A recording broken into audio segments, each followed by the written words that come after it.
भाग 6। महादेव का आशीर्वाद। रामलाल की आंखों में आंसू थे, लेकिन इस बार वे आंसू दुख के नहीं बल्कि आत्मज्ञान और शांति के थे।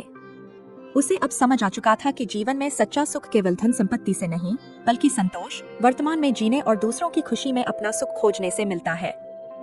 वह पहले जिस भय, असुरक्षा और चिंता में जी रहा था, अब वह धीरे धीरे समाप्त होने लगी।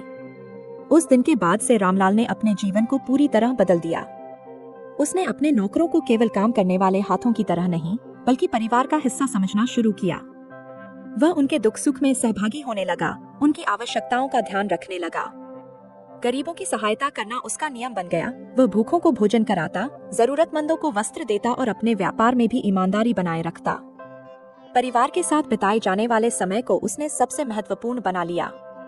अब वह केवल धन के पीछे नहीं भागता था, बल्कि अपने प्रियजनों के साथ हर क्षण का आनंद लेने लगा।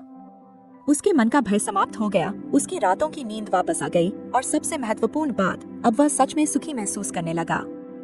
कहते हैं, उस दिन के बाद से महादेव का वह कबूतर फिर कभी किसी को नहीं दिखा। गांव वालों का मानना था कि वह कबूतर केवल रामलाल को सही मार्ग दिखाने के लिए आया था। शायद वह स्वयं भगवान शिव का दूत था, जिसने उसे जीवन का गूढ़ सत्य सिखाया और फिर अंतर्ध्यान हो गया। लेकिन उसकी सिखाई गई बातें हमेशा रामलाल के जीवन का मार्गदर्शन करती रहीं। रामलाल अब न केवल एक समृद्ध व्यापारी था, बल्कि एक संतुलित और शांत मन वाला व्यक्ति भी बन चुका था।